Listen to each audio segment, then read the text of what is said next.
Hello, everyone, and welcome to a very special episode of Back to the Blockbuster. My name is Gaius Bowling, and tonight, I should say, we are not talking news, we are not talking hot topics, and we're not going to talk about anyone spoiling Spider-Man No Way Home for us. This is all about the 25th anniversary of Scream. When you guys hear this episode on December 20th, it'll be 25 years to the day that genre-defining horror film hit the big screen. So I'm a big fan of it.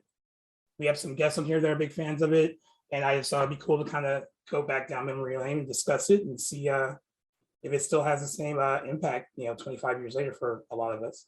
Definitely. So, this is our first guest appearances. So welcome, guys. Yeah, welcome, guys. We're really happy to have you guys. Having us. A lot of pressure. No pressure. So first, I'm going to introduce. It's someone that I feel like I've known for a long time. I've never met her, but we've supported each other's movie Instagrams for a very long time, and we also are getting to the podcast game pretty at a similar time as well. Yeah. That would be Meg The Geek. Everyone say hello. Hello. Thank you for having Meg. me. Hi. Nice to have another female on today. And you have a dog, so we're already, I see a dog in the background, so we're already bonding over dogs. I love it. I do. Yeah. She's always there, always creeping behind me. So you always feel like somebody's watching you. Mm-hmm. Great in theme for this. Audience in one. And Meg is also one half of the Defend the Movie podcast, which is also a great podcast that you guys all should listen to and check out.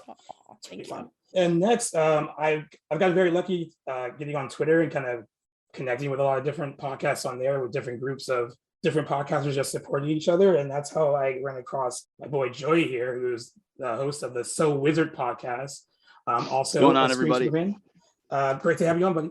Thank you for having me. I'm pretty excited to talk Scream. I'm pretty tired, I gotta tell you. Worked all day, came home, edited for 3.5 hours, jumped right on here with you guys. So, well, it was funny.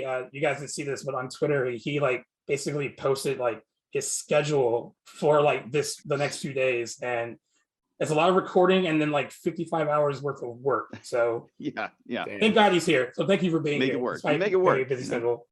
You remember, what Alec Baldwin said, always be closing. So in the words of the great Alec Baldwin. That's right.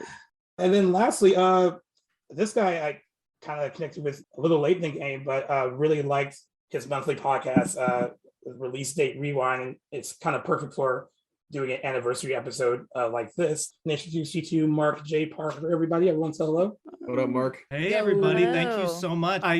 We just started following each other, and I saw you were posting Scream, and I'm going to do my Scream episode next week. So this is so awesome that I get to, enjoy Scream multiple times this month. And you guys are my first Scream party. So thank you. Thank you.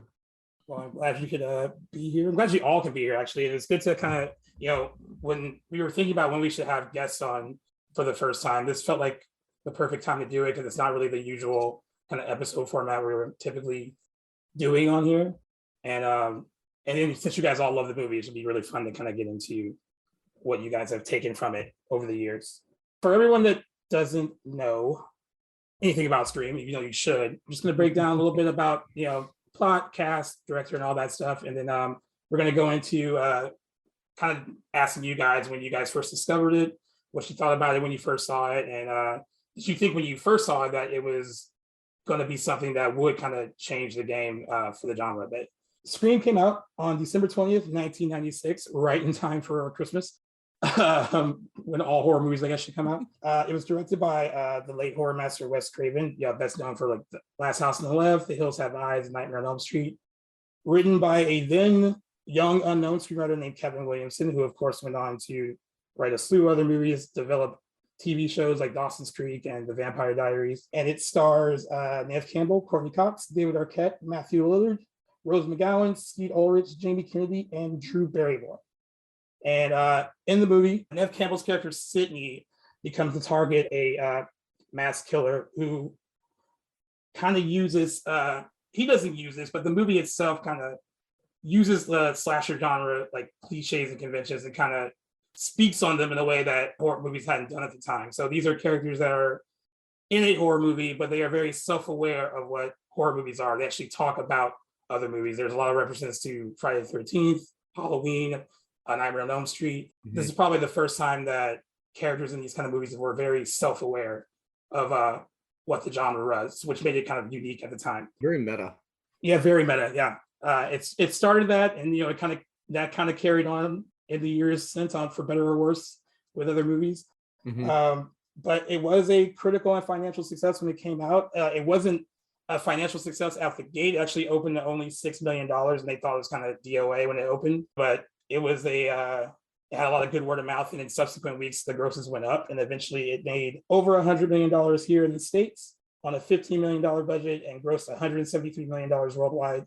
And until the release of Halloween in 2018, it was the highest grossing slasher film on the global level until then. So yeah, a lot of So talking points, a lot of how much blood needs to be spilled to be considered a slasher film? That's what I want to know. I think it's the size of the knife or machete. Yeah. But it's funny you bring that up because Yeah. this one had the smallest body count, I believe, but the most fake blood, right? At least Right. until Scream 4. I So can't Scream 4, remember yeah. exactly, but right? Isn't that kind of wild? Yeah, Because they say, as yeah. the movies progressed, the body count got way bigger, but the blood was a little smaller. Not so much. Yeah, that's true. Because and I think most of the bloodletting in Scream, a lot of it happens during the climax, which we're going to get Totally. to a little later. But I do want to go kind of in order. I'll start with Meg. Like, when did you first see it? What did you think of it when you first saw it? And did you kind of know that it was going to change the game when you saw it? I was 8 when the movie came out. And I think the first time I saw it, I was probably in middle school. So maybe, what are you, like 11 in middle school? Actually, Wes Craven is the reason I wanted to get into television and cinema. And luckily I do work in that field now. So thank you, Wes. It was impactful at the time because you didn't know like what direction the movie was going to go. You think at one point it's this killer, you think it's that killer, and there's, like I said, it's my first horror movie. I didn't know what to expect. The closest thing I ever saw was Are You Afraid of the Dark? So this was a big step up from that. And it just, after that, I was hooked. I never stopped watching horror movies since. Yeah, definitely. I actually feel the same way. I mean, like, I grew up on horror movies. I mean, like, Owen and Brittany know it's like probably my favorite genre. That was the genre that, like, in film school I would always talk about. And of course, every film school student who was a bit snobby, they're like, "Oh, what's your favorite genre?" I'm like, "Oh, horror." And they're like, "Oh." they don't really want to talk to you after that. I mean, it's the most made by film students. It's the easiest film genre to make for a film student. Yeah, and the cheapest too, right? Yeah. There's usually like no budget. Like, they're the easiest to kind of produce. And they're the best ones. Yeah, And I you still get to use stand by fake that. blood. I mean, why not? Why not, right? Joey, what about you? When did you first see it, and what was your reactions after you first saw it? I feel really old now because I was 19 when I saw it. I saw it opening weekend, 1996, in the movie Nice. theater. Myself and who at the time was my girlfriend is now my wife. And I went to the movies, that's check it out. awesome. We would go to the movies all the time. We'll get into this probably in a little bit, but huge 90s Drew Barrymore stan. So as soon as I saw her in the commercial, I didn't care what the movie was. I mean, I saw Mad Love in the movie theater, so you can only Whoa. imagine. Yeah. But we used to go to the movies a lot. So I'm not going to say like it was this ultimate pull. We used to go all the time. I saw so many weird, crazy movies in the movie theater. We just love genre films, horror films, anything that would come along that looked cool or weird. I mean, we saw Jawbreaker in the movie theater, I saw Tank Jawbreaker Girl, theaters. all sorts of weird movies. But yeah, man, this just came out and it kind of like blew you away. It's hard to understand where horror was at that point. It was on a downturn. It really was on a downturn. The slasher genre had kind of run its course, and this just came out and reinvigorated it. And we got a ton of new movies that came out after this. It was great, man. I loved it. I loved it when we walked out of the theater. I don't think I realized we had seen this great influential movie at the time, but we both, myself and my now wife, had agreed that it was awesome. We both loved it. That's awesome. I agree with that. The whole period when that movie came out, horror was not on its best legs then. No. Because all the biggies, like, the Friday the 13th and Nightmare on Elm Streets and Halloween's, they were kind of on their last legs. Even though, like, Wes Craven did Wes Craven's New Nightmare, which a lot of people do like. It just didn't make a lot of money.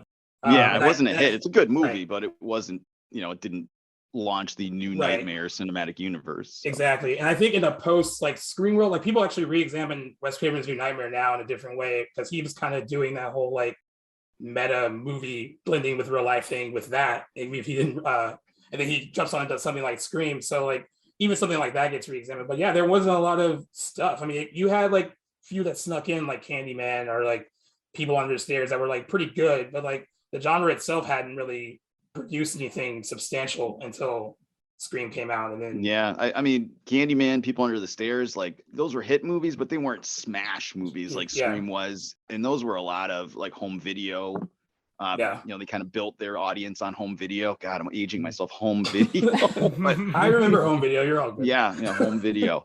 They kind of built their audience there as opposed to being a big hit in the theater like Scream was. So. Right. All right. What about you, Mark? When did you first discover it, and what did it mean to you? So it's so funny because I love this movie so much, but I was around Meg's age. I was 9 when it came out. I was floored by, sorry, Joey. I was floored by the ads. I was like so obsessed with the commercials. I remember seeing Neve Campbell being what looked like thrown from the window when she's jumping out the window later on. Like, I was so intrigued by this movie. My good friend at the time, my neighbor, saw it, and I made her tell me every second of the movie. We were sitting outside of her house.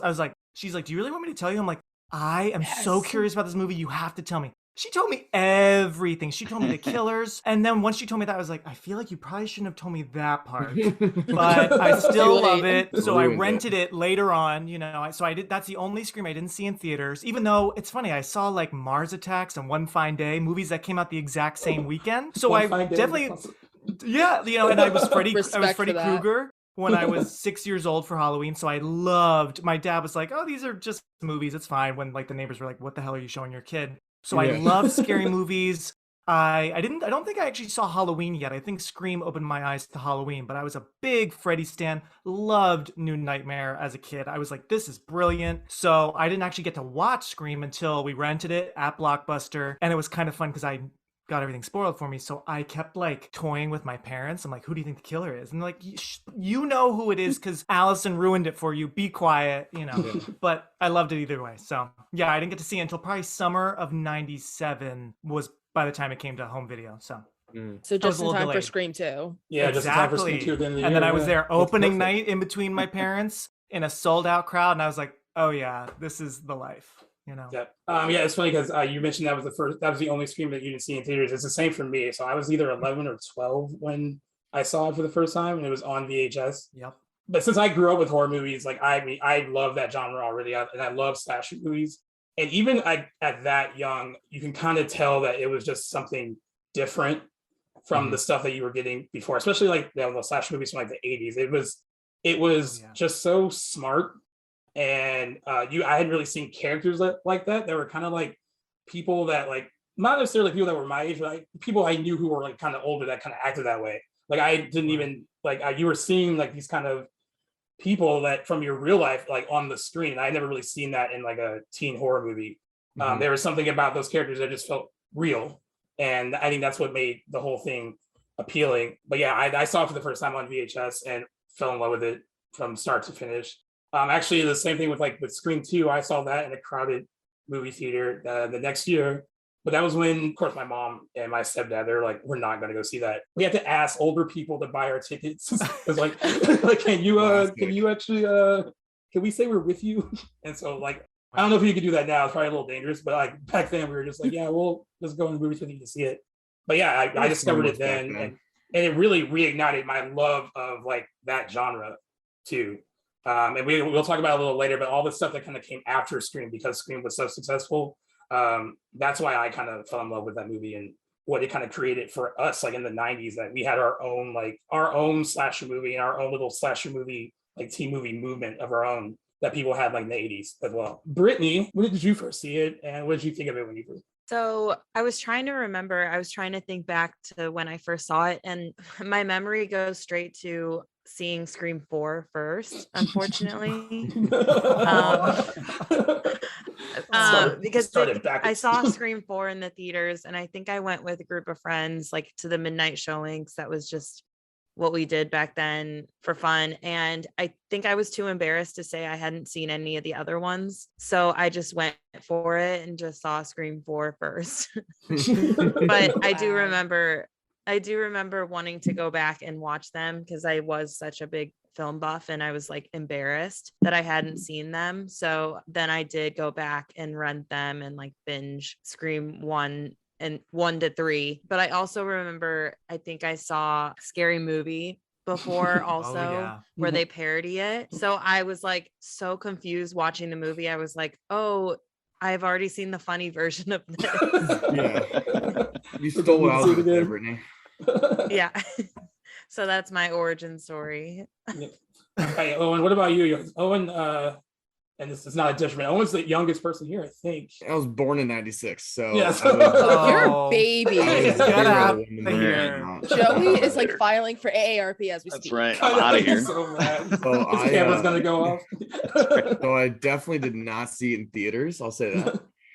Brittany, you stole what I was going to say. My first introduction to it was watching Scary Movie. Growing up, I definitely did not watch a lot of horror movies. My parents have never been into them. They do not like them very often. It wasn't because they were like trying to shelter me from seeing them. It's just they didn't like watching them. So I never kind of was introduced to the horror genre until like I kind of discovered it on my own. I think the first one I watched was like The Strangers, and even then I was like, wow, that's actually like pretty scary. So like it's a pretty scary movie for the first one. It's good. That's a scary one to start with. I kind of discovered it on my own, and so I was introduced to Scream because I saw like a funny movie, and then after that I realized that, I mean, it's basically a parody of a parody, because I think that Scream does a really good job of like not taking itself too seriously, but also in the same way they're kind of like, listen, this is what the genre has been about in the past. Let's kind of like take that and then repackage it while letting you know that we know all the tropes as well.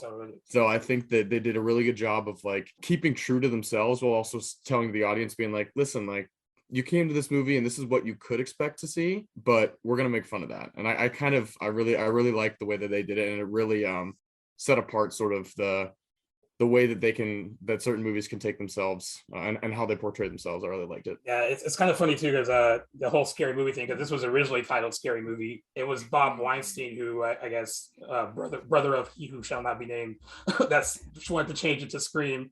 Thank you. Which I guess it was a good idea in the end, right? I mean, like Scream has more pop to it than they were going with a Scary Movie. But yeah, I think that's kind of interesting that, you know, those kind of, and it's funny too, because Wes Craven, like he talked about in the past with Scary Movie about how like he felt a little like some type of way about Scary Movie when they were making fun of it, because like he didn't really understand. But like the thing is, when you're something great and they make fun of it, that means that it's a good thing. It's like a form of flattery that they're taking what you did and kind of like, or it was that popular enough to poke fun at. So like I guess he eventually kind of warmed up to what they did with Scary Movie, but at first he was like, what are you guys doing? This is my hard work. Rip off. I kind of want to go back a little bit about what Joey said about being a Drew Barrymore stan, because, you know, originally she was supposed to be like the star, like she was going to be Sydney. And that's what Wes Craven was aware of when he was like, okay, I finally want to do this, because Wes Craven resisted doing it for whatever reason. I think he kind of wanted to get away from doing horror movies a little bit.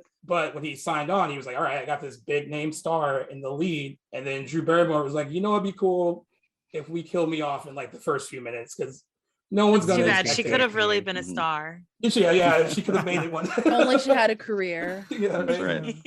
But that ultimately became like it was a really good decision, because you watch Scream for the first time, and if you go in blind and you see Drew Barrymore, you don't expect Drew Barrymore to die within the first few minutes and die that way. And like that whole opening scene is like a slow build, right? Because like the phone call banter is kind of like flirty and fun at first until it gets really aggressive and violent and scary. So that whole opening scene, kind of want to talk about that a little bit, because that was the first time I ever seen anything like that before. When I saw Scream for the first time, like something that like right out the gate, first few minutes is just like, where do you go from here kind of thing. Whoever wants to kind of jump in on that, like what did you guys think of the opening scene, and do you actually think of the 4 that we have now, it's probably still the best opening of the 4 films, I would say? 1 and 2 super for iconic. me are tied. Yeah, super iconic. And as someone older than you guys, the marketing was focused on Drew Barrymore. All pre-release marketing, she's in the poster, she's up front in the marketing, she was up front in interviews. I don't think you could pull it off today with the internet, but it's much like Blair Witch, where a lot of that goes hand in hand with marketing that couldn't possibly exist today. They pulled it off. Like, you walked in that movie expecting her to be the star, to be the final girl of the movie. And then when you sit down and she's gone in the first like 5 minutes, it just blew you away. You're just like, no one is safe in this movie at all, especially not people coming from TV shows. Because at that time, TV was the ghetto of filmmaking.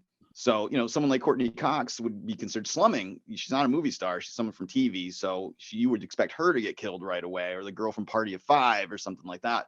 Not the big movie star that was up front on all the posters. So that's almost like a masterclass in marketing, but unfortunately it's not something you can do today. Yeah, It would leave. I mean, I already know everything that happens in No Way Home, and I've known for 3 months. So I do think what comes to mind first when you said that a movie can't do that now, I think Hereditary tried to do that. I mean, they killed off a pretty major character pretty close to the beginning of the movie. And I mean, I didn't see it coming. Yeah, that's true. That's a good point. And it's also funny when you think of it, like, because after the new Scream trailer came out, I immediately rewatched the original trailer. And you're so right. Drew is all throughout it, and none of us realized she's in the same outfit in every one of her shots. That's like true. Nowadays, you know immediately, like, okay, you're not changing any outfits. You're in the same house. You're in one scene, but we also didn't have YouTubers breaking it down frame by frame either. Yeah, so exactly. It's all different. Yeah, since Scream, I've only seen one other movie that has pulled something like this off. I haven't seen Hereditary, so I can't say anything. Mission Impossible. The first one? Yeah. The very first one. Who dies? Was it like Emilio Estevez? Oh yeah. That's interesting because it's not a scary movie. Exactly, but you have this big, huge blockbuster guy dying in the first few minutes, or not, or the first scene. A 1996 movie, so maybe it was like exactly. Maybe 1996 was like the year. Sorry, I spoiled Hereditary for you. Yeah. No, Well, you know you what? say who it Honestly, was. I'm not gonna probably see it, so it's okay. You should. I know. You should. Yeah, you should. One day. Yeah, it's You know funny what? about you. It's funny about I'll you have saying one of that you thing. guys on to defend it on my show. There you go. My daughter told me I'll defend the it's hell not out of for it, me, dude. so I will defend that movie till the death. It's so good. It's funny that you made that comment about the trailer about noticing that someone's wearing the same outfit, because I remember when Scream 2 was coming out, and this was like, so I used to love, I mean, I still do, Buffy the Vampire Slayer, and like Sarah Michelle Gellar's in Scream 2. But then I just remember seeing all those TV spots, and I was like, oh, it's the same pink shirt. It's just the same. Just she's only in like maybe 1 or 2 scenes. She's gonna die. Yeah. And they offed her in 2 movies that year. She died, and I Know You Did Last Summer, and Scream 2. What like an amazing year, right? To be killed in 2 major movies. Oh God, goals. And be starring on the #1 TV show. Yes, like I mean, Drew Barrymore made it trendy. So oh, totally. Yeah, I think Sarah Michelle Gellar actually made that comment. Sarah Michelle Gellar made a comment that she wanted, at the time when she went to go do Scream 2, she kind of wanted to have like a Drew Barrymore moment. Like, oh, I don't really need to be in the whole thing. Like, I'll do one scene, because all these young actors like loved Scream when it came out.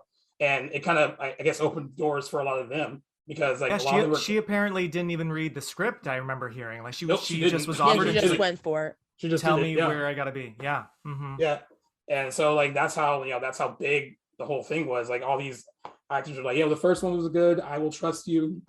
Let's just kind of get it done. But yeah, the opening like too, I was also surprised by how, like I told you, like the whole slow build of it makes like I was watching it again tonight, and like once it gets to the point of him really saying things like, I'm gonna gut you like a fish, and like just like all this other stuff to her, where he is like, I don't know if people give her enough credit on how good she is in that scene.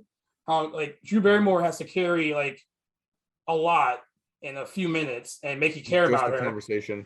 Yeah, and and I think a lot of that had to do with the guy who does the voice, like Roger Jackson, because usually when you're being fed like phone lines, it's like an AD or like a script supervisor just feeding you lines. But they actually had Roger Jackson, the guy who does the voice, like somewhere offset where the actress couldn't see him.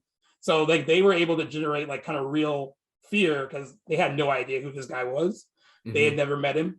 I think that helps a lot of them in their scenes. The opening scene with her, like Neve Campbell's first scene where she gets attacked by the killer too. There's a lot of what they did to kind of generate real fear for the actors. I thought was pretty interesting as well, which kind of you don't really see that a lot either anymore. Yeah, no, I mean it without her performance in the first scene. I mean, even though it's just a few minutes, she's the one that gets everyone ready to be scared and to really not know what's going to happen. And without her performance, I mean, it would have just been a very different movie. I think that the opening scene just proves that.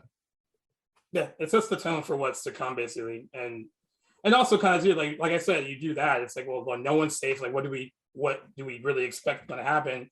And like, like someone made the comment about the TV thing, because like the TV was the ghetto. They were like, well, Drew Barrymore's gone. Like, so who else? The chick from Party of Five, I barely know who she is, but we'll see if we can get behind her. And then like we were talking about Friends too. Like, was Friends like 2 seasons in by that point? The first came out like 94, right? So what I mean, I because I'm not a huge Friends fan. I don't know if like Friends was like huge out the gate when it started, or how big Courtney Cox was. Because she was already in Ace Ventura, right? Yeah. And she was already kind of like a big name, because I remember hearing that's why they wanted her to end the movie. They wanted to end it with like, she made it through. She, of course, Gail Weathers is gonna, seize this moment. But I remember reading somewhere that they wanted to end it on the second biggest star of the, like, start with the number 1 star, end it with the second famous face. And which, is kind of cool when you think about it, because she was still a thing, not nearly what she was about to be a few years later at the real height of Friends, right? Mm-hmm. But yeah. So the biggest names in Scream at the time were Drew Barrymore, Courtney Cox, and Henry Winkler, I think. Out of the whole cast. Well, since we were just talking about Neve Campbell and Party of Five, I kind of wanted to go into a little bit about, every horror movie is just as, is only as good as its scream queen or its final girl. Sidney Prescott, for a lot of people, and Neve Campbell, playing her, is a lot of people's, favorite final girl in slasher movies. I know a lot of credit goes to Jamie Lee Curtis, and it should, because, the original Halloween, she kind of set the tone of having someone who is completely likable in that kind of role. The only thing for me that kind of takes it away from her and makes me give it to someone like Neve Campbell is that, unfortunately, like Halloween and Laurie Strode, there's the whole like choose your own adventure thing now with the Halloween movies. Yeah. So there's not one like consistent story. I mean, it depends on like which ones you want to watch. But with Scream and Sydney, you get to meet her in high school and watch her grow throughout all the movies into a woman. And like, she's a multifaceted character too. Like, she has a lot going on with her, more than just someone who is pretty and can scream a lot. And there's a lot of like depth there. And I want to ask, like, I'll ask everyone, but I want to go to the girls first, kind of talk to you guys about what's it like to kind of see a character like her that does have all of those dimensions. She's strong, she's vulnerable, she's smart. Also, is flawed too in her own way, because she's dealing with a lot, particularly in the first movie, with what happened with her mother a year before. But what was it like to kind of see that when you first saw the movie? Britt, you want to go first? Sure. Yeah, I mean, especially rewatching it recently, it reminded me of what a hard time women have being the lead in any film in general, a horror movie especially. They're usually the easiest one to kill off, if there is one in the movie. So I think that having her as, like you said, such a smart, powerful character, and then making it to the end, it was unheard of at the time. It wasn't really something women saw as often, and I don't think we were aware at the time of how special that was. Yeah, I pretty much agree with that, because all these years it was always, if there was a leading woman, she was a damsel in distress, she was the wife, she was maybe a cop or something. She was never the real front and center character that kicked ass and made it through. So it was really inspiring to see that, and it made me realize that there's a whole world of films. Because I immediately after I watched Scream, I went back and I watched Halloween, Friday the 13th, and I started really seeing what the final girl was all about. Yeah, I agree with that too, because there are solid examples of the final girl, like you mentioned Halloween, like Laurie Strode in Halloween. I know a lot of people point to, like, I know this is a sequel, but like Friday the 13th Part 2, a lot of people love Amy Steele. Oh my god, and yes. Ginny Fields, even though like Friday the 13th is kind of like, it's not a smart horror movie or anything, but a lot of people love what she brings to that part, because the character is still very smart and she's very strong, and she's probably the only one that uses her brain. Like, she gets psychological with trying to defeat Jason in those movies. So like, there are examples of it, but there weren't really enough by the time you got to Scream, because like a lot of these movies, the girls are just like, they get chased down, there's not like a lot of going on, like we don't really get to know much about them, and a lot of those tropes in the 80s, the crazy too, girlfriend. Yeah, and all those tropes in the 80s too, a lot of those girls were there for eye candy, right? They get naked, like then they die. Like, so like there's like you have sex and you die. And have sex and you die. Yeah. Mhm. So like that's kind of what the genre was known for when it came to a lot of women. And like I think it's interesting with Sydney, like I said, you get to meet her as a teenager, and then in the next one she's in college, and like you get to see her grow fully across 4 and now 5 movies, kind of see where she's gone from like the beginning to where she is now. And I still think that's pretty interesting. I don't know if like Mark or Joey want to kind of chime in on that too. Go ahead, Mark. Yeah. Oh, sure. I'll just quickly say I'm glad that you just brought up her progression, like into from teen to true like adulthood, because to me, she's in the trinity of like final girls, you know, obviously Laurie, and then Nancy from Nightmare on Elm Street. You know, she's in a few films and she's so badass as well. But with Sydney, we truly see her really every time. The other ones, like you said, it's choose your own adventure. They skip one, then they come back. Sydney, we are along for the full ride. And that's really special. That's why, like, I hope she doesn't die in the new one. I could just really live with her forever, right? Like I just want to keep checking in with her, even if it's like every 10 years. It's like the Before Sunset movies. Like I want to keep checking in with you. I want to see what's going on. Yeah, like I care about you. So I think, and I think it was so smart that Kevin Williamson already had this mother, you know, murder in the past. So immediately she has some experience with death, and like that just adds a whole really cool, serious level to this that just makes her so likable, you know. And even in the new trailer for the new Scream coming out, there's that line where David Arquette's character says, like, do you have a gun? And she's like, I'm Sydney, I have a gun. Like, obviously. Yeah. And that was like a true testament to like, she's like, yeah, obviously I have a gun. Yeah. He's smart. It's funny too that you said that she's the kind of character that you want to like keep up with and kind of find out what she's doing. And because I think it's funny, like every time a new one of these comes out, particularly with the announcement of like the 4th one and this new one, there's always like, okay, well, is Neve Campbell going to be in it?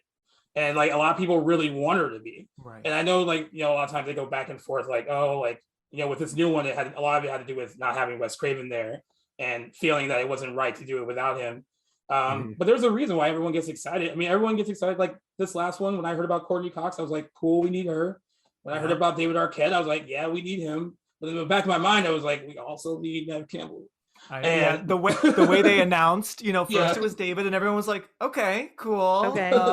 And then it's Courtney. It's like, okay, you know, like they perfectly. Meanwhile, apparently they all were on board, but of course, you know, they've always been good with marketing these movies. Yeah. They waited to announce Neve like at the right time. So, but we all, I think, were like, okay, great, give us more, you know. Yeah. My only concern is that she might die. What I hope doesn't happen is that, I mean, I know when you saw Halloween Kills, Gaius, I mean, pretty much all of the action and gore is just quick cut into the trailer. It's all, there's a lot of it was given away. I really hope that this, because I think horror movies do that a lot, where they try and get you to go see it, and so they kind of like throw in some of the action, even though a lot of the horror movies that make them good is just the suspense. But it's hard to show that in a trailer and be like, all right, well, it's going to be a bunch of waiting and a few jump scares. But I really hope that it doesn't get ruined by just showing everything, every death or whatever it is in the trailer. That's what I hope.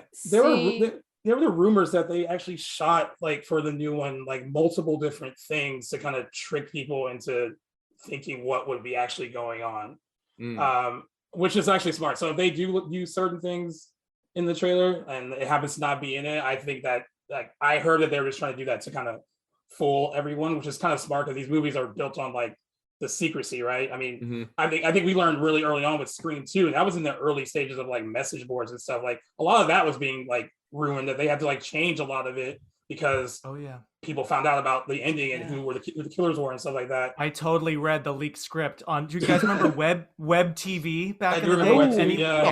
TV. I was up late at night and I found that script. I don't know how. And I was scared shitless. And oh my God, I was one of those people that was totally that ruined it for around. Yourself. Yeah. Did you ruin Scream 3 for yourself? I mean, you've got a history of ruining. I know, right? I know. Well, luckily Scream 2, the script, it was totally different. It was like supposed to be Derek and Hallie. So luckily I basically just got 2 versions of the movie. So, you know, I kind of won. But no, Scream 3, no, by then, no, I didn't spoil that one. And, you know, meh. Yeah. Would it really have mattered if you ruined it? Let's be real. Right. Yeah. Yeah, everyone feels some type of way about Scream 3. Mm-hmm. But the cool thing too about the first movie and then all the other movies is that even beyond like Sydney, the supporting characters are all very strong too. Like for someone like me, seeing someone like Randy, like Jamie Kennedy's character, who was a horror buff and loved movies, and I never really saw that before either. Like, so I was like, this is someone that is just like me in this movie. This is awesome. And then he survived until the second one. All right. Yeah. So you related to Jamie Kennedy the most? In the first one, because he was like the horror movie guy, and he was like he knew a lot about movies. Like that was the person I liked the most, and like supporting wise in those movies. But like all the supporting characters are strong. Like Rose McGowan is strong as Tatum. Matthew Lillard is his own beast and Scream. Like he's just full of his manic energy, but it's great. And then Skeet Ulrich is really good at the whole brooding like 80s Johnny Depp thing. He's really good at that too. Like they all kind of have like their thing that like they all stand out beyond just Sydney. And even someone like Gail Weathers, who like is supposed to be labeled as someone kind of hard, and I guess the film would label her a bitch or whatever. But like even she kind of softens herself too by like, especially with her relationship with Dewey and like David Arquette's characters. So I want to know if there are any supporting characters in the movie that really stood out for you and like you really enjoyed in the first movie in particular. And anyone wants to jump in, you can. I'll go in on loving Jamie Kennedy as well. Being a little older, again, coming back to age, you see the characters in earlier horror movies. Like when I was younger, watching like Friday the 13th and even like just awful slasher movies we'd watch all the time, I couldn't relate to the teenagers in it because I was never going to go to sleepaway camp. I was never going to hook up with like multiple chicks at summer camp or anything like that. That just wasn't our group of friends. And you never really saw that on screen. So when you got to see the people in Scream, they were a lot more realistic and a lot closer to what teenagers were that day. And at the time I was still a teenager. It just felt closer, more realistic, especially with the movie buff characters, all the characters being aware of tropes from movies and things like that. It was just really well done and really well written. And having grown up watching movies that were a little older than we were, those Friday the 13th movies were a little older. And they just didn't have that oomph because like we didn't grow up in the 70s. So I don't have that oomph to, about summer camps and all that type of stuff. So it was great to just see a whole cast like that was looked like they just walked right out of your own school. Very relatable. Yeah, pretty much. Yep. They're all very relatable. I mean, that's and like I also love, and this is like a credit to Kevin Williamson's writing, but also, the people bringing the words to life. All of those characters are also very funny. Like I love like the humor in the movie. It's kind of hard to have a horror movie sometimes that balances humor and the horror, because sometimes they can kind of collide in a really bad way and it doesn't work. But I think because all the characters are so self-aware, a lot of their dialogue just rings true. Like, I gave Randy as like my favorite, but if there's a close second, it's Tatum. Like Rose McGowan, Rose McGowan, just all her whole every line delivery she has is like perfect. She's like, I don't know this because I'm not a girl, of course, but I feel like a lot of people would want to have a best friend like her. They're like, I got your back, like, no matter what. And she did have Sydney's back, and I would tell her things that maybe she wouldn't necessarily want to hear, like when she brings up the whole thing about like, well, maybe your mom was having an affair like that, like you don't want to hear this, but like maybe this is what was going on. Or when she does that whole line about like Billy and his penis don't deserve you, because she's like trying to figure out if she wants to have sex with her boyfriend. Like that's the kind of friend I think that most people would want. And that's what makes it so sad when she meets her end in the movie, because like she's one of the best. Oh my gosh. Top 5 deaths. Right. So like garage doors though, when it hits something, usually don't they come back down? Like once they like sense something, like it's not even supposed to be able to carry that. I was gonna say. Yeah, it never would have gotten off the ground. Which is and also, can we just say a great outfit to die in? Like her fashion was just just one perfect. Thing that bothers me about her death is I wish they had done this when Sydney sees Tatum in the garage. I wish we could have seen kind of the aftermath of her dealing with it. That's one of the few flaws in that movie. Yeah. Because that's kind of happened as an afterthought, like because she just sees her and then she's like, oh, gotta go. And then boom, never mentioned it and again. never mentioned her again. I mean, she was dealing with a lot. Yeah, she was. Yeah. There was a lot going There were a on. lot of dead A lot bodies. going on. There was a lot going on. Yeah. This is true. My favorite character was always, because I was just boy crazy, I just loved Matthew Lillard and anything. I love Like Matthew Lillard. Oh, at the Skeet. time, like seeing SLC Punk for the first time, like I just like that was when I fell in love with him. And I just think he had a good ride in the 90s, early 2000s for a little bit there. Oh yeah. Yeah, he had a fantastic ride. He also was apparently very good at improvisation. Like when I found out later that the scene where where Billy like hits him with the phone, I guess it slipped out of his hand and it hits him. Oh yeah. And when he says that line, "You hit me with the phone, Dick," like that was just like him just like improving Reacting. and yeah. And actually reacting. I think reacting Yeah. to it. A lot of that stuff in that last scene, they all describe as like being just like, yeah, there was stuff that's scripted, but a lot of it was very off the cuff, and it was a treacherous shoot those last few moments in that house. Everyone has like, they talk about how the climax was basically like, yeah, it was fun, whatever, but it was a lot of work, and it brought them all closer together apparently, because they were like, we were just like covered in fucking fake blood for the last days of that shoot in that house. I think I read somewhere, you guys probably did too, they had like, there was a shirt that said like, I survived scene whatever the number 118. was. 118. 118. Yeah. It went on for like weeks. So Weeks. yeah, all those night shoots, my God, and all the blood. Yeah. Yeah. Can I just say though, the cast, like especially Skeet, like I've met the cast a few times. Skeet has not aged. Like Skeet still looks Oh, fine as He's beautiful. Oh yeah. And Nev looks great. The only Nev ones that Campbell don't still look great looks are like pretty amazing. Yeah. Jamie Kennedy doesn't look so good. good. But everyone else Good looks art pretty cat. good. Courtney's Like- had a lot of work done. Yeah, I like know, Skeet, Matthew, Courtney. and Nev. Courtney, like when they are you look perfect. at 1 through 3, especially in 2, I think they all look stunning in Scream 2. Like Yes. Nev, Jamie looks so cute, and Courtney's face just stunning. And then it's like, why'd you do that? Do that. It makes You know me what? Every sad. time I She watch wanted to something look like that forever. yeah, when I watch something like Scream 2, I'm like, you can tell like how good everyone looks. Like it's like they are all like riding that success of the first movie. They're like, oh, we gotta Oh yeah. move it up a notch. Let's like fix our hair. Let's Yeah, all look a fresh little bit better. haircuts. Let's all look a little Everyone's bit better. eyes are sparkling. Yeah. Mhm. Oh, yeah, everyone's And a then bit I think more that was the dramatic. drugs. Oh, Well, did you Uh, guys hear? I like a few years ago when Scream 2, it just hit 24 years, but when it turned 20, I was like really doing a deep dive.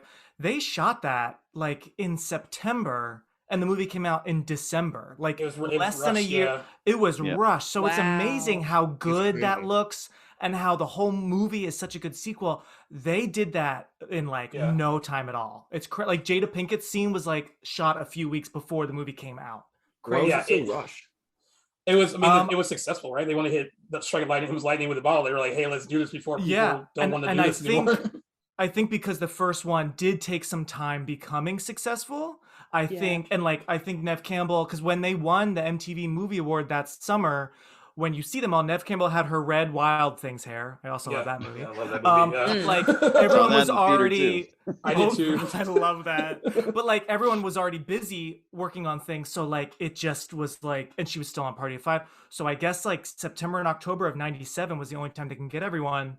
So I just think that's amazing because like when I make my horror shorts, it takes me and my editors like goddamn like 6 to 8 months to finish a 15-minute film. These guys made a 2-hour movie in like 2 months with script leaks. With it's amazing. Oh my god, I love That's it. impressive as hell. Yeah. Yeah, that blows my mind too, because I remember how rushed it all was. Because you're right, because the first movie was like it laid it out for so long, and it was in theaters for Right. so long, and then they were like, okay, we have to strike while the iron's hot and get this out there. The fact that Scream 2 is as good as it is, knowing how fast they put it out there, makes me respect Unheard Scream of. 2 a lot more than, Oh like- yeah. because there's a Yeah. part of me that sometimes I won't get too much into it, but there's a part of me that actually enjoys watching Scream 2 sometimes a little bit more than watching Mm-hmm. Scream.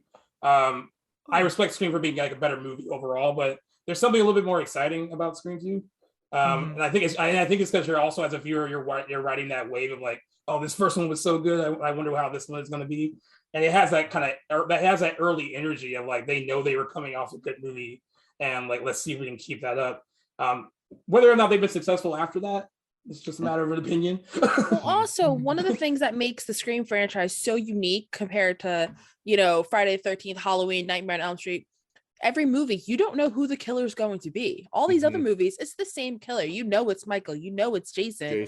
This one of the biggest appeals of 2 was, well, they're dead. Who's it going to be? And the same with 3, and the same with 4. And this is why I'm really worried for 5. I am very worried.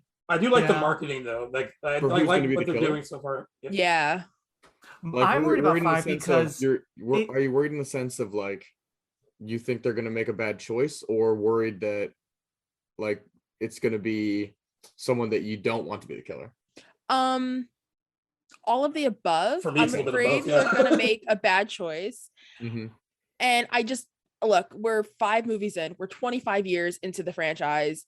You know, one of the 3 OGs is gonna go this movie. Yeah, I'm shocked They one of have them to. didn't go in 4. Like, exactly. I thought like, oh, this was the time to kill one of them. I'm worried.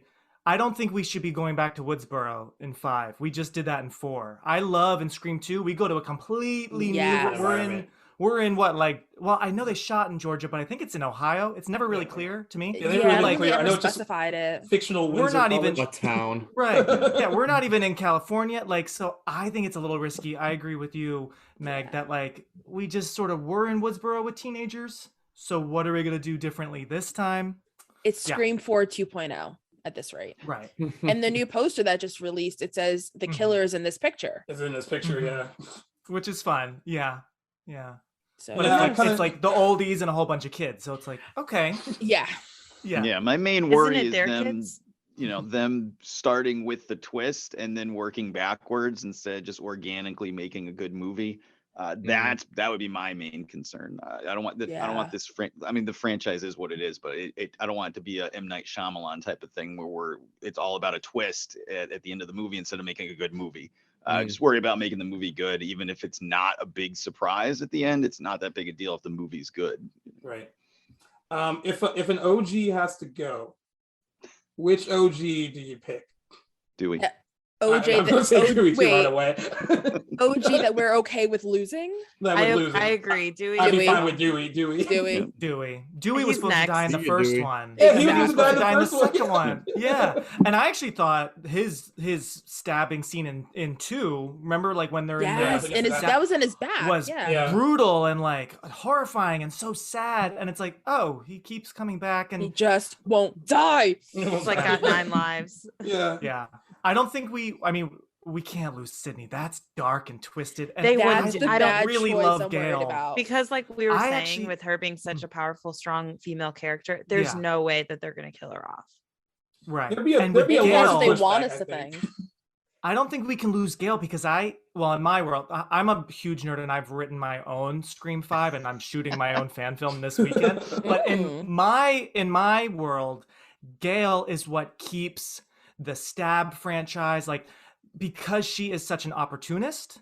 You need there's more motives there for people to want to keep this going because she keeps it going, right? Because she makes money off this stuff. So like you kind of need her because she is sort of a villain, so you kind of can't kill the 2 ladies. So it's all about Dewey. And then maybe, I know Marley Shelton's coming back from Scream 4. Yeah, we can get rid of her too. It's fine. And her lemon squares or whatever. Her lemon squares, yeah. We can get rid of her too. And maybe they're going to last Jedi expectations and kill everyone. Right? I hate to say it. I feel like there is a very good chance we're going to lose Sydney. I don't want it. But maybe even in the opening scene. Exactly, because we keep saying they can't kill Sydney. They can't kill Sydney. No. We said the same thing 25 years ago. They're not going to kill Drew. They killed Drew. That's true. See, I like that, but I don't know. I'm one of those people, even though I only saw the trailer maybe twice, I'm trying not to watch it anymore. I don't want to see anymore. Dewey does say to her on the phone, there have been 3 murders. Do you have a gun? So I don't know if it's the first scene. I feel like she comes in. I think she might be in it a little bit. I just hope she just doesn't die. Does anyone know how long she shot? Because I can give away. She came later. I remember she was not in the full shoot. Gail, Dewey was there like from day one. From day one, and Gail was early, but I remember Nev like I'm such a nerd. She was on like the Kelly Clarkson show, and she's like, "Yeah, I'm about Yes, to go." I remember that. Do you remember that? They're talking in the Yes, cars. in the and she's like, cars. I'm about to go down there and shoot, and like they had already been shooting for like a month. So But if you think about it, in Scream 3, she was only available for 20 days. Yeah. Mhm. So there's a chance that it's just maybe she's here, not here, not here. There's a chance. Totally. Mm-hmm. Yeah, I think it's a huge risk getting rid of her. I mean, like a lot of people are emotionally invested in her now across 5 movies. But I do get the emotional, like dramatic appeal of getting rid of her, because it would hurt, and like the audience, it would be like, oh, I didn't see that coming, because like you wouldn't expect that they would get rid of her since she's gotten through all of these so far. Right. I can see how that could be a strong thing to do. I just don't want them to do it. I feel like I may be a little dramatic in saying this. I feel like if Sydney dies, the franchise dies. I don't know if it'll I think die, people but would be really upset.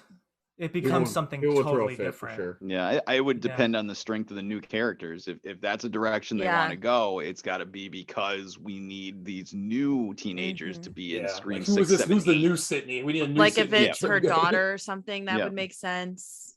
Or like someone, I would. Yeah, I'm pretty worried about it. I don't know.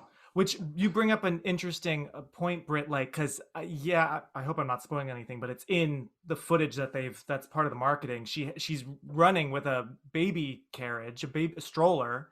And I gotta say, guys, I don't like Sydney being a mom. If I was Sydney, I'd love to be the daughter or son of Sydney, but why would she have a kid? She's gone through hell. Her mom kind of made her life hell. I'm not seeing the connection why she would have a kid. I feel like if I were her, I'd be like, but I mean, I'm sure I'll be surprised. I'm just maybe it's not her kid. Oh my God, you might be right. Okay. All right. Cool. God damn it. Okay. Speaking on like the end of Scream, and I guess the reveal on like who the killers actually were. I mean, I'm one of the approaches from like the age, like seeing it when I was younger, and then watching it now, like I'm trying to watch it with like fresh eyes, like, and I want to ask you guys too, could you have pegged like that it was going to be those two? And Joey, you'd be a good person to ask too, because you were actually older than like, and not in a bad way. I'm just saying you were older and could actually like pay attention. You were paying attention to meters. What did you think? Just a number. Was it easy to peg that it would be Billy and Stu? No, it wasn't. I didn't figure it out when I saw it the first time. I just watched it, I want to say like 2 or 3 weeks ago with my son, and it was his first time seeing it. One of his first horror movies, actually watching it. He's 13. He's just starting to get into horror.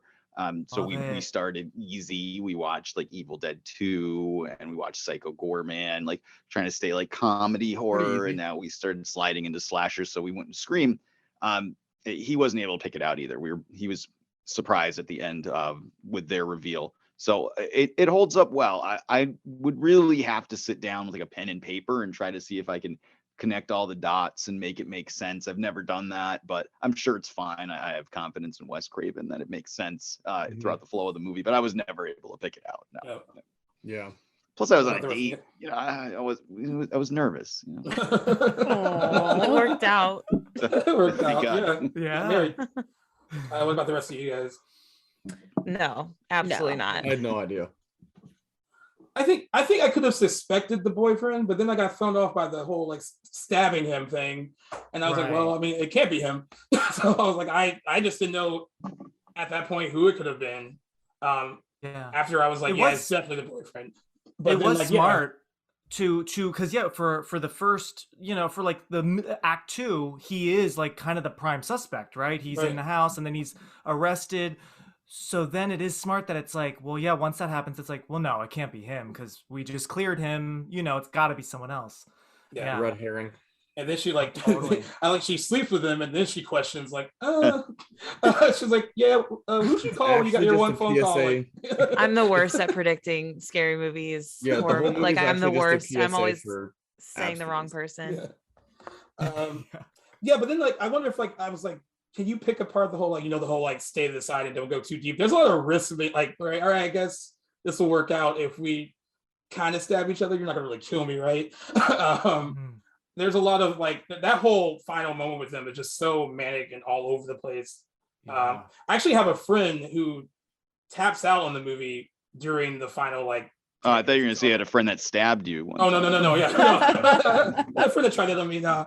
Yeah, he's just like, I love everything until it gets so like off the wall during the last. It's brutal. That minutes, last scene is brutal. And watching it with my son, a lot of the movie, he was like, this isn't really that scary. This isn't that scary. It's not that gory until you get that last scene is like 10 times as scary and gory as the rest of the movie. It's nuts. It's great. Don't get me wrong. It's great. We both loved it. But man, that's like on another level. It takes it up from 10 to 11 in that scene. It's crazy. Out of the 4 movies, the first one and the fourth one were the only ones I had issue with figuring out who the killer was. The second and third one were pretty easy. Oh, really? The second one, you knew it was Mrs. Loomis? I didn't know it was Mrs. Loomis, but I knew it was Mickey. I knew it was Mickey. I knew it was Mickey. Yeah. And the third one, I had an inkling from the get-go that it was Roman. I didn't know the brother part, but I had a feeling it was Roman. And the fourth one, the whole Emma Roberts thing, I was like, what? Like, I didn't see that coming either. Done. Yeah. The biggest shocks for me in the franchise are the badass female killers. Like gasped. I loved that twist in Scream 2. That's like, it's you and you're Billy's mom. And then later with Jill, it's like, it can't be her. That was a good twist for sure. Yeah. It's funny you said that about Mickey. It's just like Timothy Olyphant just has that face. Like it'd be really hard. Like you just look at him, you're like, yeah, you definitely are up to no good. You did it. But then look at him in Santa Clarita. Yeah. Like, I've always tried to figure out like who was actually doing it, like who was killing who in each one. In Scream 2, they actually figured out who killed Jamie Kennedy, Randy. I forgot who, but they said there's something in the van, like you see something and it gives it away. I think it was Mrs. Loomis. Yeah, I think he was talking smack about her son. That would make a lot of sense. Yeah. And I think she says that. Right. She's like, I got a little knife happy with Randy, but I don't think she killed anyone else other than Randy, I think. Wait, so Timothy Olyphant, so Mickey kills Cece and then comes to the party, I guess, right? Yeah, because think about it. Mrs. Loomis can't throw her off her balcony. No, he can't. Doesn't have that strength. Right. You never know when that adrenaline kicks in. That's true. I mean, you see women lift cars. So yeah. True. I mean, she endured Roseanne, so she can do anything. This is true. This is true. I do kind of want to talk about a little bit as we kind of come to the end. Like, of course, Scream spawned so many imitators after it came out. I think the biggest test of Scream success kind of came when I Know You Did Last Summer opened, and then it was like #1 for 3 weeks in a row, and they were like, oh, this wasn't like a fluke. People really want to see these kind of movies again. And then by December of '97, you had Scream 2 out already, and then that made a lot of money. And then from there, it was just like anyone that wanted to make like a self-aware horror movie was trying to make one. You got Urban Legend, you got Certain Behavior. Even Kevin Williamson went back to the well with like The Faculty, just with aliens. And I love that movie. That one. That's a good movie. Yeah. But overall, like for better or worse, are you happy with what it kind of spawned and created, or do you think it kind of went too far and eventually it's good that those kind of things died out so other types of horror movies can kind of get noticed and kind of get out there a bit? In the beginning, I feel like it was kind of crucial for them to come like back to back because, riding that wave, since you said Scream 1 took a little while to get its success, and then Scream 2. And then after Scream 3, it was kind of good. They took some time, especially with how the ratings were, but even just with the story, we saw Sydney 3 times over these past, 4 years at that point. Yeah. So we needed to let her grow up. We need to let her go away for a little while. Mm-hmm. And even with, I Know What You Did Last Summer, with the way the second movie ended, which, by the way, I actually just Googled. You know how we talked about how Scream 2 came out so soon after Scream 1? Mm-hmm. The sequel, I Still Know What You Did Last Summer, came out just a year later after the original. I didn't realize that. Mm-hmm. I thought it was like 2 years. I was there. Yeah. It's like that doesn't happen. It doesn't happen anymore. It never happens. That'll never happen. Like I feel like after Saw did that for a decade, basically, every year, right? Yeah. And now, with it and like all and The Conjuring and all these major horror movies, no, you take your time now. 3 years, right? 4 years. Yeah, I want to get it right. Yeah. You make them want it. You make them wait. Well, look at that. What is it? The Spiral, those type of movies. Spiral. I don't know. I never really saw them, so I don't know the whole like continuation of it. But they take their time on those movies, and it works out. Mhm. You don't find out till at some point that it's died. Mhm. Yeah, it's true. I mean, I think like it's funny too, like with anything in Hollywood, something that is successful, and then they're like, okay, let's do that and copy it and keep it going, Yep. and they'll do it until it's dead, till its corpse is not moving anymore. And it's but it was a fun kind of time, like as a horror fan though, like I don't think movies like Urban Legend or Disturbing Behavior are anywhere near as good as Scream, but it was still fun to go see those movies in a theater on like opening night.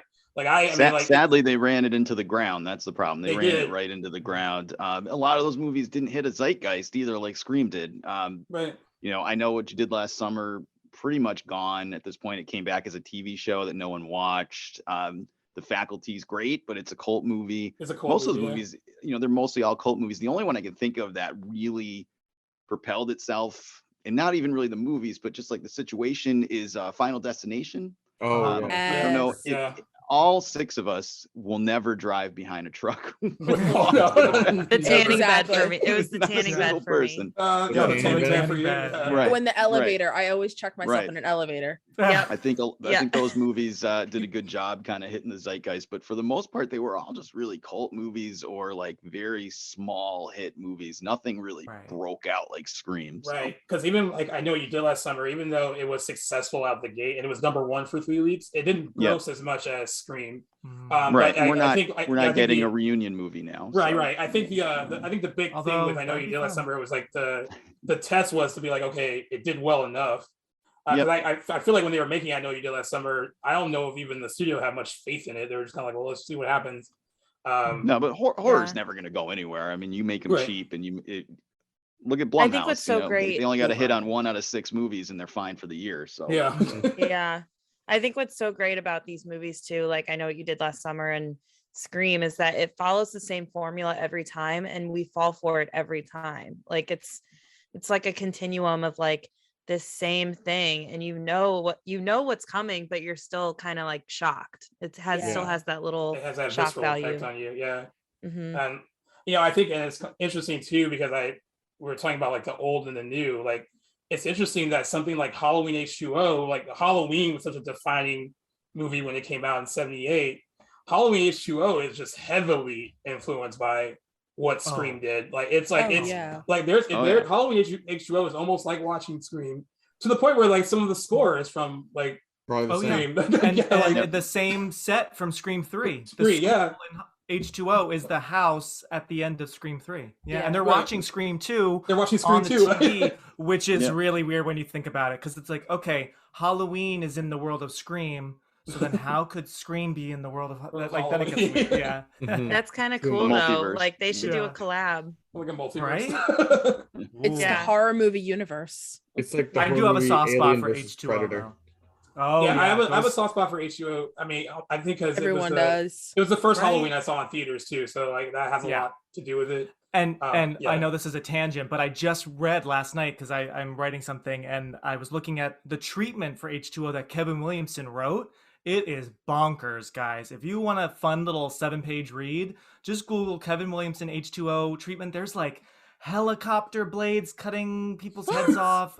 It's like the beginning is the same as what the finished film is, but then it's a school, but it's in Maine, which is so funny, not California at all. But yeah, just read a fun little, totally different version. He really kind of went balls to the wall with that one. Yeah, that's crazy. Anyway. Yeah, that is crazy. Okay, I have a question. Yes. For the new movie, I know we're supposed to be talking about the first one. For this new movie, I want to know who everybody thinks the killer might be. I know we don't know a lot of character names yet, but I know by face though. I hope it's Jack Quaid. I was thinking that would be really cool if it was. That'd be really cool if it was, because like he's like, in my mind, he probably is the nice guy in the movie, but that's really unassuming, nice kind of nerdy guy. Right. That's exactly who I was thinking. I'm thinking either him or Dylan Minnette. Something about him with the blonde hair. I just am like getting like, but I really actually would love to see 2 girls finally, be the killer. I was gonna say, what if it's Gail? Yeah, I mean, maybe. one of the OGs. What would prompt her though? What would prompt her? I mean, I don't know. They've all gone through a lot. She and Courtney needs more Cox. book sales. She's old, tired you of know? being behind the Yeah. scenes and wants to be in the Yeah. spotlight. Maybe, There- maybe, there the, are, maybe, yeah. maybe the gravy train's ending for her, and she's got to keep it going. You know, she's got to have tired of more Dewey murders. shit. Yeah. Trying to put my Do head you- in do a you guys serial killer think- right now. Do you think she and Dewey are still together? Because it seems like they're not, and I I don't don't It'd think be they are. depressing should that they be. weren't, but so that would make sense that they aren't. Yeah. Yeah, I don't Yeah, think they are. yeah. I mean, I'd be okay if they're not.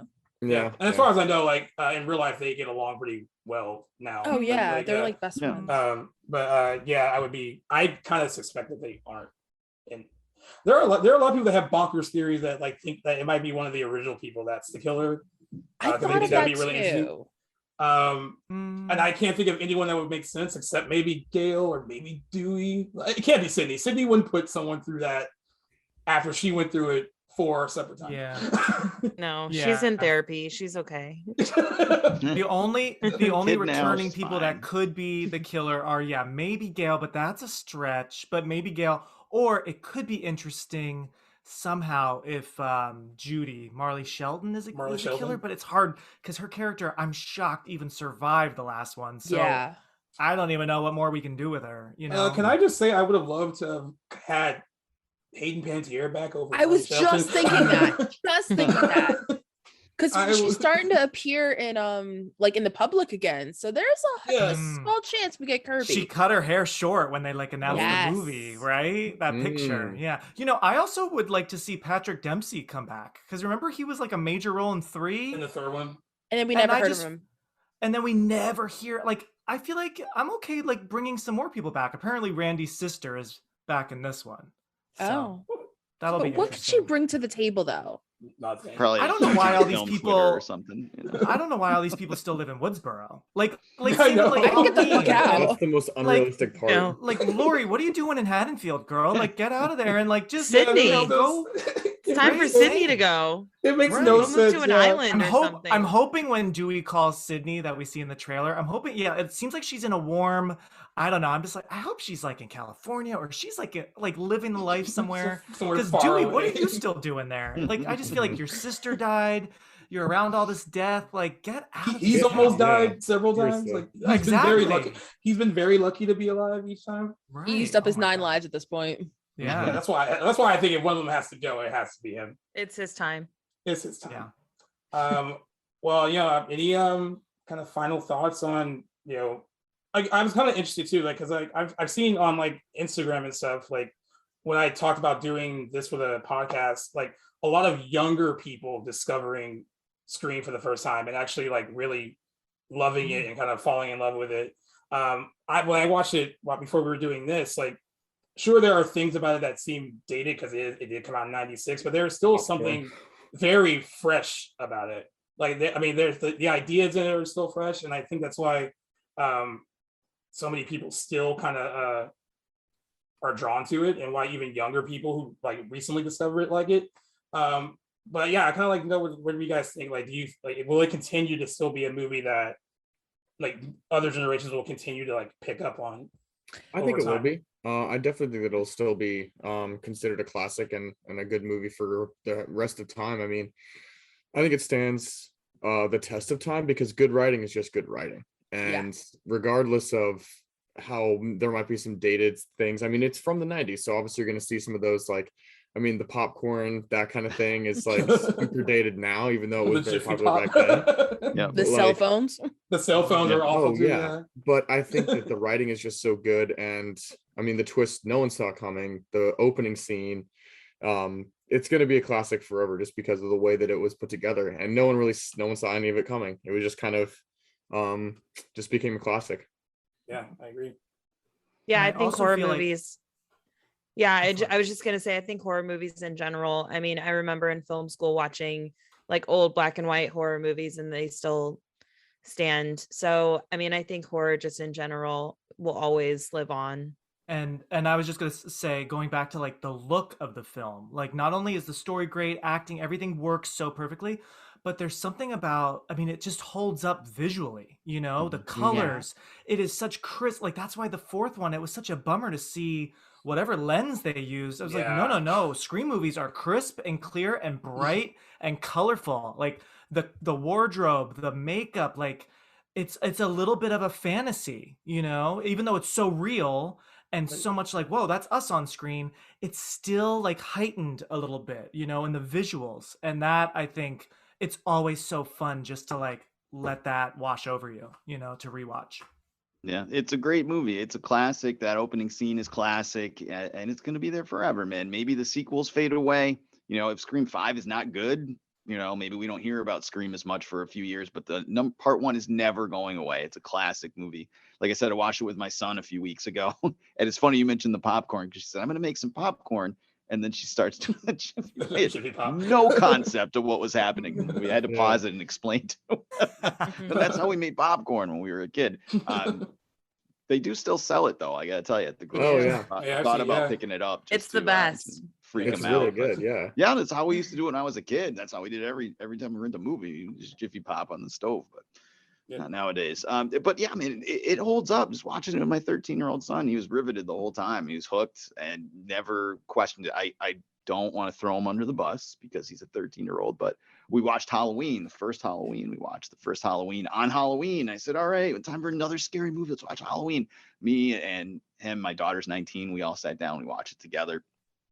They weren't scared at all. And they just made fun of everyone's clothes the whole time. And that hurts. That hurts. It does hurt. hurt. Yeah, because I was like, this is so scary. When I was a kid, I didn't sleep. Halloween still when I scares me. saw this. Yeah. And they were like, yeah, I wasn't scary at all. It was stupid. I'm like, oh, That's so funny. all right. Isn't Scream it holds crazy? up. Scream. Isn't it crazy to think like from Halloween to Scream, that wasn't even a full 20 years, but they just feel like such different times. Right. You know what I Yeah. mean? Right. Like now between now and the first Scream, that's 25 years. That's a longer gap between when Scream came out and the Halloween, 78 to 96. It's like a weird It's like just mind crazy. trip. Yeah, it is a mind trip. Like, right? Yeah. Imagine when it hits like the 40th anniversary of Scream. What's life going to be like then? Are we still going to be saying it holds up just as well as Halloween did? Yeah. I It's think- like what is the genre going to be like at that time? Like it's Like give are me we still the gonna be making base- Halloween movies and Friday the 13th and stuff? Is that still Oh, gonna be I'm a thing? sure. I just hope that they go back to more of We'll all the be millionaire podcasters at that point, so we can talk about it then. So we can talk There we about go. it. We'll rewind on this. Like I they just hope called that it. they go back to using like the real effects, like how like the Practical older effects. movies did it, and not. I'm so tired of this CGI crap. Because even I feel like Scream was one of the last movies that really went with the practical effects. Yeah. Mhm. Yeah, I mean, agree. besides the retractable blades and such, but like after that, I feel like it's started entering the digital age and just doesn't hit the same. Mhm. Yeah, I agree. But I do think.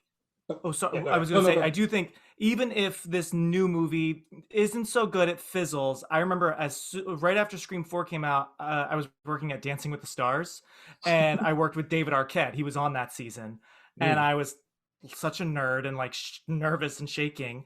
And I was his PA, and I said, I just saw Scream 4, and I lied. I was like, it's so good. It's grown on me, but I didn't love it when it came out. I said, it's so good. Like, are we gonna get a fifth one? And he looked so depressed. He's like, it didn't do what they wanted it to do. We were supposed to do one soon, and the numbers weren't so good. But look, here we are. So That's right. Yeah, make another one. Yeah. You just I gotta do remember 10 years that later. period. That period was really rough because like there was so much hype and excitement around it.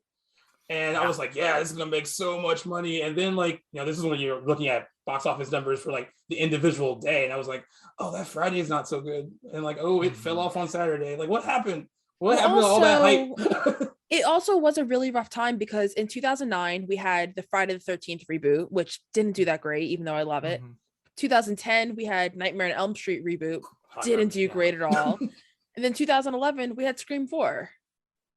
And we had like I remember Scream 4 came out the week after Insidious, which was surprisingly huge. Exactly. Yeah. So like then James Wan, really started taking over. So Right. yeah, it was like I think the genre was just changing at that time. Like it was it was less focused on like slasher movies and more about like sort of like doing- demons and and demons, like stuff with possession Insidious and like that kind of ghosts thing. and all that stuff. right. Yeah, I mean that's kind of the genre kind of moves in waves like that, and then sometimes it all comes back. I mean, like you get something like Halloween 2018, and it makes a ton of money, and then suddenly it's like, oh, like that part of the genre is back again. And Happy Death Day. Oh, I love Happy Death. Yeah. Oh, I So remember that one. good. Yes. I think Happy Death Day actually owes a lot to Scream as well. It has that same kind of like Oh, humor absolutely. attached to it. Yeah. It's a really funny movie. But like it's cool though. But like I think the reason like a movie like this will stay around forever is that on top of everything, like horror fans in general are just truly devoted. And when they are truly devoted to a certain franchise, they don't let it go. I don't necessarily need like another Friday the 13th, but if one came out like tomorrow, I would go see it. I need one. I needed one yesterday. So like that's the interesting about this genre in particular is that like even if you get a lot of stuff that stinks, like we're still like, all right, we'll still give it a try though and see what happens. And like with something like Scream, I think like my excitement for this new one is matching my excitement for the fourth one when that was about to come out. Yeah. And that's what I'm kind of afraid of is that like it won't live up to whatever expectations I have. And try to keep them low. I'm trying to keep them low. Yeah. But then I say I'm trying to keep them low, then a new poster comes out. I'm the first one to be like, oh, look at this new poster, guys. You're like zooming in. Just zooming on it, yeah. But yeah, we still have that first movie, and then no one can say that that first movie is lacking, and it will still be a classic for years to come, I think. Mm-hmm. And I'm gonna let Owen do our outro here, but I want to personally thank all of you guys for joining us for this episode. It was a lot of fun. Thank you for having us. I love hearing you guys' perspective on all this stuff. It was really cool. And I would love to do it again sometime. So if something comes up, we should definitely do it again. We should come back after the fifth movie comes out and see if any of our predictions are true. Yeah. There you go. Yeah, that would be fun. Yeah. Right. Meg, I'm gonna write that down, right? Welcome. Just wanted to thank you guys too for being our first guest appearance. This has been great. Can't wait to have you guys back on. And can't wait to see what the community who's listening is gonna think, and hopefully they want you guys back. I know they will. I know we definitely do. But just wanted to shout you guys out too. We got Joey from he is the So Wizards podcast. He's one of four. And from what they say, it's just four nerds talking about movies. So yeah, it's an exciting, crazy new concept never done in podcasting before. Nerds talking about movies. Four nerds talking about movies. We at least got a black guy and a girl, so it's not just four fat white guys. But you got the tropes. Yeah, we try. But yeah, we've been doing it for a girl, so that's good. We've been doing it for it'll be 8 years in August. Nice. Oh wow. We've never missed a week since August 2014. So I just dropped episode 384 tonight. Congratulations, wow, Joey. About real, tip my hat. like that's amazing. I used to do a weekly podcast and it killed me. So that is amazing. You are superhuman. Good for you. Dude, that's inspiring for us. By the way. Yeah, that's definitely. Just got to be masochists with no life, and you can do it. But cool, I'm set then. Yeah, ready to rock. Yeah, and then also joining us, we had Meg The Geek. Loved your perspective as well. Obviously, this is not your first time talking about Scream, but appreciate you coming in and saying all of your opinions and theories. And can't wait to see Jack Quaid hopefully kill some people in this next one. Fingers crossed. And so that is at Meg The Geek on Instagram, and she has a movie Instagram as well that you guys should all go and follow. And then last, we just want to thank Mark J. Parker. He has he does some short films and also hosts a monthly podcast, and it's called At Release Date Rewind, basically celebrating movie anniversaries. And so we just wanted to thank you for coming on as well. I really appreciate your insight, and it's been great. And we are actually a playlist original, so we're on anywhere you guys can find podcasts, Apple Music or Apple Podcasts, Spotify, YouTube. You can check out and watch us laugh as well, and see Brittany's dog. And yeah, so please just want to thank everyone for listening. It's always a pleasure to just talk about movies and have fun on a Monday night, and appreciate our first guest. So thanks for coming on, guys. It was so nice to meet you guys. Thank you guys. We'll see you again. Yeah, we will see you definitely after January 14th. You're getting back here to talk about all of our predictions for that new spring all of our movie. theories. Dude, thank you guys so much. It's been great. Peace.